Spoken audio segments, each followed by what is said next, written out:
Welcome to Motivated to Lead podcast, helping you become a better leader. I'm your host, Mark Klingsheim. Hi, everyone. Thanks again for joining us for our podcast this week. My name's Mark Klingsheim with SEMA Partners. Each week, we interview leaders and they share lessons learned from their careers. Our goal is to help you become a better leader.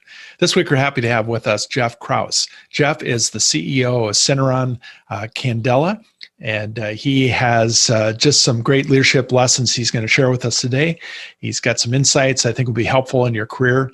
Looking forward to our conversation today with Geoff. It's great to have Geoff joining us. And I guess first off, Geoff, can you give us just a little bit of your background, a little bit of your career? Yeah, sure. So I guess career-wise, I did a master's in business and public health because I knew I wanted to get into healthcare. Spent some time at Roche in their diagnostics business, big global company, and kind of went to smaller companies through most of my career. So from there, spent some time at a company called Millipore that was life science tools that was acquired by a large German company. Then I went to a blood diagnostics company called Immucor, which was publicly traded, and that was sold to a private equity firm. That kind of got me very interested in really the capital markets and private equity. So I shifted my career a bit, became the CEO of a private equity backed company. It was founder led, and we bought it with private equity money. I sold that in 2015 timeframe. And then most recently, I've been the CEO of a company called Candela Medical, which is a laser device company that sells into the aesthetic space. And I've been doing that since 2017. Okay. One of the questions that I like to ask almost every guest that we have on is, knowing what you know now, what advice would you give yourself at the age of 22? Well, one of them would be, when you start off your career, I say you're full of piss and vinegar, right? You see stuff and you just think, why are they doing it this way? And I would tell my 22-year-old self, embrace the piss and vinegar, push hard for change. You often get people say, stay in your box, pay your dues. And I realize, a lot of people in our age bracket, think that millennials need to stay in their box. I say no. When you're young and you see things differently, you want things to change, embrace that energy, obviously be respectful, but push for change and raise your voice and, take chances and have fun with it. There's that youth and innocence and energy should just be fully leveraged and have fun with it. So is there any advice that you received early on that you would choose to ignore now, looking back? Wow, that's a good question. Advice that I would choose to ignore, I think, would be, you have to go through step 1 to get to step 2 to get to step 3. I think that is, often how young people are mentored or told that they, need to follow their career path. And I think it's possible to skip a few steps if you're willing to take risk and chances and not be afraid of failure. So when those opportunities arise, or if you can create those opportunities, skip a few steps. I read an article that Bruce Togan, who had introduced us, I think wrote the article, but you were interviewed recently for Forbes regarding mentorship and how important it is to have mentors and also to be a mentor. Can you talk a little bit about that and just some of your thoughts around that? Yeah, absolutely. I think regardless of where you are in your career or in your life, there's always people around that have more experience or different experience, different insights. And it behooves all of us who, want to be leaders and want to make a difference to seek those people out and create meaningful relationships so that you can get that advice. Through my career, I've had multiple mentors, and some, actually now I look back at some of them and think, wow, I've surpassed that person, right? But at that point in my life or in my career, they were incredibly valuable mentors and provided a lot of guidance. So it's not just finding one for life. It's, constantly looking for people that can help and advise you. just recently I called on an old boss of mine because I'm dealing with a business problem, around our manufacturing and operations. And I knew, he was somebody that guided me a long time ago. And I called him up and, provided excellent advice and, had been through that. So people who have seen the movie before can really give you some insights and help you. And should always look for new mentors and cherish them. Mm.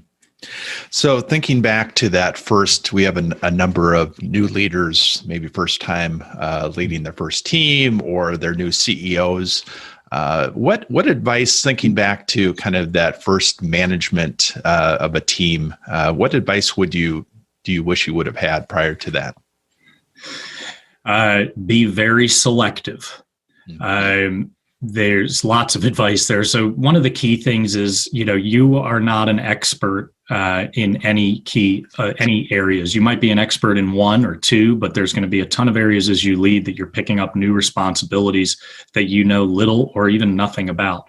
And so looking for people, really understanding what is the role, what are the knowledge, skills, and experiences that I need this person to have in order to be successful in this role, and also that they can teach me new things and I can learn in the process is really critical.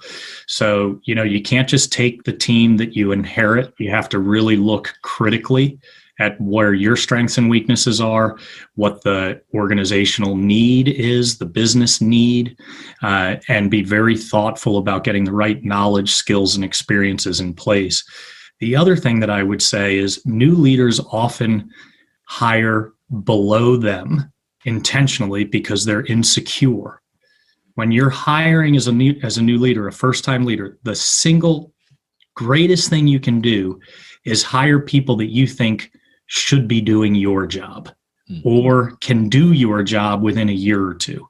Because that way you're going to get a learning organization, you're going to learn, and everybody's going to win. And if you're afraid that person's going to take your job, then you need to rethink that and embrace that challenge. So I know one of your passions, and I'll ask other things that you like to do to kind of unwind, but I know karate is a part of your life. In fact, we were talking before we got started that Bruce was in your, I think, one of your early classes that you kind of grew up together. But talk a little bit about that and just kind of lessons around that experience in you're a sensei, right? I've seen some of your videos. I don't think I've ever talked to somebody who has that title, but talk a little bit about that passion.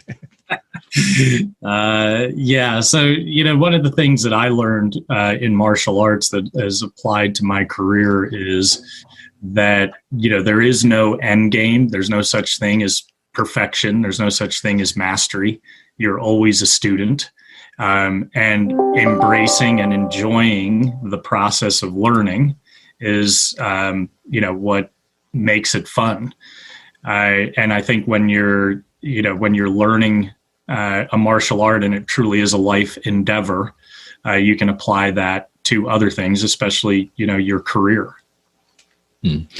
So I know the rebirth, probably there's been a lot more interest in karate since Cobra Kai series came out recently. So some of those that had that as a part of their childhood, the movie have relived that. So I had it as part of my childhood and have watched all the Cobra Kai.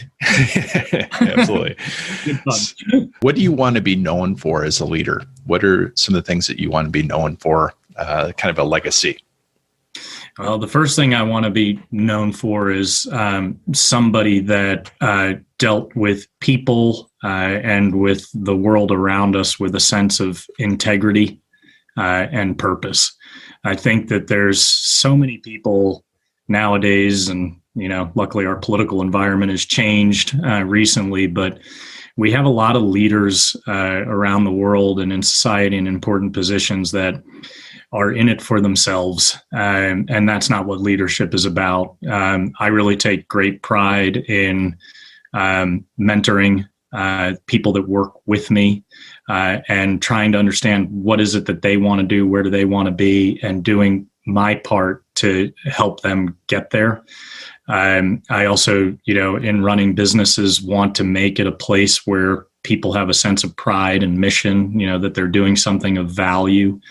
And I think we need a lot more of that, frankly, in this everybody's in it for themselves environment. I think I was like that when I was 22. To go back to your 22-year-old self, it's okay when you're 22 to be in it for yourself and, get to a place. But once you become a leader, even if it's a leader of 5 people, that's when you really have to think about what your responsibility is as a leader. And that's what I want to be remembered for, is somebody who took that responsibility very seriously.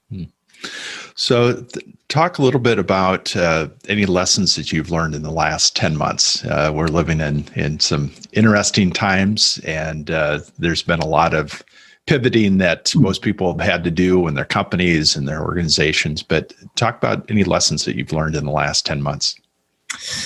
Yeah, that's a long list because it has been a harrowing 10 months. I tell people, 2020 was the most harrowing year of my career, and I hope to be able to retire and still say that. Right. Another one of those. But lots of lessons learned. There's a balancing act as a CEO. You have responsibility to your customers, you have responsibility to your employees, and you have responsibility to your shareholders. And people often talk about that, but it's not until you get into a crisis that you're really forced to understand that and think it through. And, for us, the crises definitely led to some short-term economic impact where I had to balance the capital interest and survival of our company with people that had, people's livelihoods that had invested a lot of their time and energy and counted on the company, to feed their families. And we had to make some really hard decisions. And the lesson there, I guess, is that twofold. One, I learned a lot about, even though I've been a CEO for a decade, I've learned a lot about how capital markets really work and what the responsibilities to the financial component really are when push comes to shove. And I've also built a whole new appreciation for the responsibility of leadership and the people that entrust you, to see the ship through the storm. And I guess the other thing I learned is through that process, if you're transparent, you explain the reason why, and you communicate to people, they'll stick with you. If they understand the why and what you're trying to do, and you do it transparently and with integrity, people will follow. They understand life. Life isn't black and white, and these things aren't easy. Good. So, any books that have had an impact on you that you would recommend to other leaders? That anything on your reading list? Well, certainly for the new leaders, I would recommend Churchill on Leadership. That is a quick read, and you want one of the best leaders that ever lived. Churchill's a man to study. But what I really like about that book is it really talks about the importance of putting the right generals in place, and then entrusting them and truly empowering them to do their job. And that's what leadership is about, right? If you try to do other people's jobs as your responsibilities grow and grow, you can't possibly execute. And so that's the fundamental story there. But reading that book and really internalizing Churchill's leadership methods, I think is great. The other book that I just love personally, and probably has more to do with my martial arts background, is Siddhartha by Hermann Hesse. And that's really a story, coming of age, but really finding one's center and happiness. And to me, that, the combination of those two books, find who you are, your center, and really understand what it takes to be a leader. That's a killer combination. Great. So we talked a little bit about karate as probably something that you do outside of work to recharge. But anything else that you enjoy doing?